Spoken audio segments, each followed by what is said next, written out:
సమాధానం చెప్పాలి, అందరికీ భరోసా కల్పించాలి.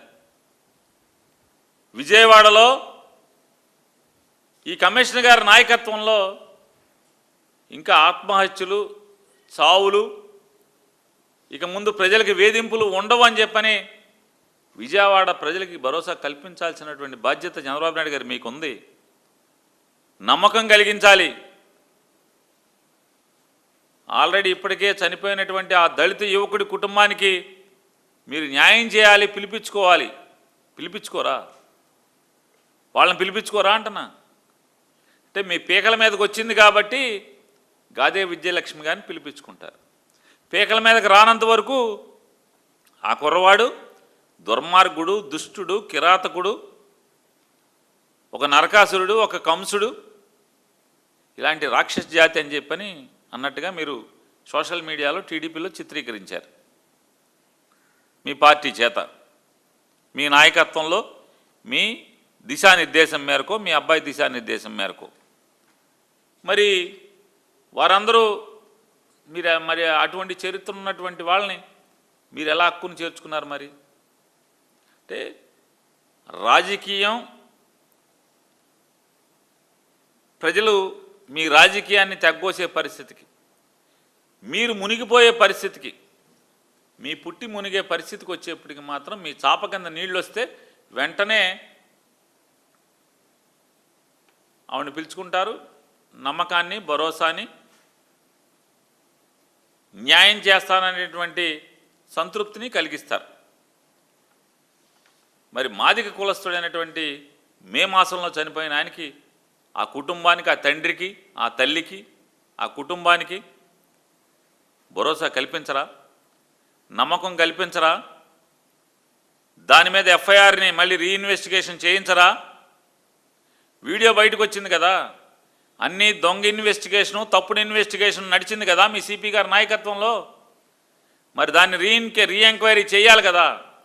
ఒక ప్రత్యేక అధికారిని నియమించి రీఎంక్వైరీ చేసి కేసు రీఓపెన్ చేయాలా అక్కర్లేదా? చేయరా? భరోసా కల్పించరా తండ్రికి? ఇవాళ హడావుడిగా మీ చాప కింద నీళ్ళు వచ్చేప్పటికీ గాదే విజయలక్ష్మి గారి యొక్క రోదనతో వైఎస్ఆర్ కాంగ్రెస్ పార్టీ మిమ్మల్ని ప్రశ్నించటం, జగన్ గారు గట్టిగా ప్రశ్నించటం, మీ చాప కిందకి నీళ్ళు వస్తాయి. వెంటనే ఒక క్రైమ్ కడతారు. అర్ధరాత్రి పూట పిలుచుకుని 40 రోజుల్లో ఏ ఒక్క రోజైనా commissioner of Vijayawada, police commissioner of Vijayawada గారు ఏ రోజన్నా ఆవిడని పిలుచుకుని మాట్లాడారా? అర్ధరాత్రి పిలుచుకుని ఆవిడ కాగితం తీసుకుని ఎఫ్ఐఆర్ కడతారు. 40 రోజుల్లో ఎందుకు కట్టలేదు? ఈ ఎఫ్ఐఆర్ ఏం కట్టారు? ఎఫ్ఐఆర్లో ఏం కట్టారు? ఆ తల్లి ఆరోపిస్తుంది అని చెప్పని ఎఫ్ఐఆర్లు కట్టారు. ముద్దాయి ఎక్కడున్నాడు సార్? చంద్రబాబు నాయుడు గారు, ముద్దాయి ఎక్కడున్నాడు? మీ కస్టడీలో ఉన్నాడా? ఎక్కడున్నాడు? 48 గంటలైంది చంద్రబాబు నాయుడు గారు, 48 గంటలైంది. ఎంత ఫార్స్గా ఈ ఎఫ్ఐఆర్ని ఎంక్వైరీ చేయిస్తున్నారంటే, సిపి మీద అభియోగాలు. ఎందుకు అభియోగాలు? మార్కాపురం వెళ్ళి టాస్క్ ఫోర్స్ వాళ్ళు తీసుకొచ్చారు. టాస్క్ ఫోర్స్ ఎవరి నాయకత్వంలో నడుస్తుంది? విజయవాడ పోలీస్ కమిషనర్ గారి నాయకత్వంలో నడుస్తుంది. ఆయనకి తెలియకుండా, ఆయన ఆదేశాలు లేకుండా, ఆయన కనుసైగలు లేకుండా, ఆఖరికి హోంగార్డు కూడా బయటికి కదలడం. టాస్క్ ఫోర్స్ అంటే directly reporting to CP, working under CP. మరి టాస్క్ ఫోర్సు ఎడిషనల్ డీసీపీనే ఎవరినో మీరు విచారణ చేయిస్తారు. ఎవరితో చేయిస్తారు? దిశ డిఎస్పీతో చేయిస్తారు. అంటే ఏసీపీ డిఎస్పీ ఒకళ్ళే సార్. ఇక్కడికి వచ్చి ఏసీపీ అంటారు, ఊరుదా బెజవాడ దాటితే డిఎస్పీ అంటారు, సబ్ డివిజనల్ ఆఫీసర్.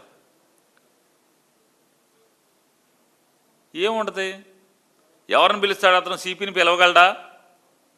లేదు. సిపి కింద పనిచేసేటువంటి టాస్క్ ఫోర్స్ అడిషనల్ డీసీపీ గారిని పిలిచారు. ఆవిడ బహుశా నేను అనుకోవడం అడిషనల్ ఎస్పీ ర్యాంక్ అనుకుంటున్నాను, ఆ అడిషనల్ డీసీపీ గారు, లేకపోతే కన్ఫర్డ్ ఐపీఎస్ అయ్యారో తెలీదు. వారిని ఒక డిఎస్పీ స్థాయి అతను పిలిచి విచారణ చేస్తాడు. ఎలా చేయగలడు? ఎలా జరుగుద్దో తెలీదా? ఎలా జరుగుద్దో చెప్పండి సార్. ఇప్పుడు మీ మీద చంద్రబాబు నాయుడు గారి మీద విచారణకి మీ మంత్రి సుభాష్ని లేదా మీ మంత్రి రాంప్రసాద్ రెడ్డిని వీళ్ళని వేస్తే విచారణ ఏం జరుగుద్దో మనకు తెలీదా? ఏం జరుగుద్ది సార్? దాంట్లో మీరెక్కడా కూడా నేను అడుగుతున్నా, నమ్మకాన్ని కలిగించారు. ఈ సాయి కృష్ణ బతికున్నాడా చనిపోయాడా? ఏం జరిగింది? 48 గంటలైంది. సిఐ నాగరాజు గారిని పిలవలేదు, టాస్క్ ఫోర్స్ని పిలిచారు. కానీ టాస్క్ ఫోర్స్ బాస్ ఎవరు? విజయవాడ సిపి గారిని పిలవాలి కదా. విజయవాడ సిపి గారిని ఎందుకు పిలవలేదు? పిలవాలి కదా. టాస్క్ ఫోర్స్ మొత్తం బాధ్యులు విజయవాడ సిపి గారు. ఆవిడెవరో అమాయకురాలని దొరికిందని చెప్పి ఆవిడని పిలుస్తారు. ఈవిడొక అమాయకుడు దొరికాడు నాగరాజుని. ఇవాళ విజయవాడ కాదు, ఆంధ్ర రాష్ట్ర ప్రజల్లో అనేక సందేహాలు ఉన్నాయి. సిపి గారి ఆదేశాల మేరకు టాస్క్ ఫోర్సు మార్కాపురం వెళ్ళి ఆయన పికప్ చేసింది. ఆ కుర్రోడిని వాళ్ళ అమ్మగారి దగ్గరికి వెళ్ళి ఫోన్ లాక్కున్నారు. ఫోన్ లాక్కుని ఆ ఫోన్లో ఆ కుర్రోడిని ట్రేస్ చేసి ఆ కుర్రోడిని అక్కడి మార్కాపురం నుంచి తీసుకొచ్చారు. ఏదో దేనికోసమో అతన్ని పూర్తిగా హింసించారు. అది అయిపోయిన తర్వాత కృష్ణలంక పోలీసులకు అప్పచెప్పారు. ఆ తర్వాత అతను జాడ తెలియట్లేదని చెప్పి చెప్తున్నారు. టాస్క్ ఫోర్స్ మీ నాయకత్వంలో పనిచేస్తుంది. కొత్తగా అతని మీద క్రైమ్ లేదు, బెయిల్ మీద బయటికి పోయాడు.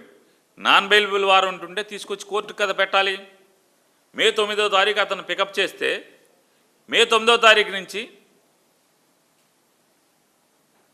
గమ్మత్ ఏంటంటే ముద్దాయిగా ఉన్న నాగరాజుని ఇంతవరకు పిలిచి విచారణ చేయరు. టాస్క్ ఫోర్స్ ఆవిడని పిలుస్తారు. టాస్క్ ఫోర్సు కమిషనర్ గారి తర్వాత రెస్పాన్సిబిలిటీ ఉన్నటువంటి ఆఫీసర్ని పిలుస్తారు విచారణకి. శ్మశానానికి వెళ్తారు. కృష్ణలంక శ్మశానంలో మీకు ఏమైనా హింటు దొరికిందా? కృష్ణలంక శ్మశానానికి వెళ్ళొచ్చారు కదా పోలీసులందరూ, ఆ పుస్తకాలు తెచ్చారు. అక్కడ శవదహనం చేసేటువంటి బాధ్యుడైనటువంటి భాషను తీసుకొచ్చారు బయటికి పోలీస్ స్టేషన్కి. ఇవన్నీ మీడియా కథనాలు మీడియాలో చూపిస్తున్నారు.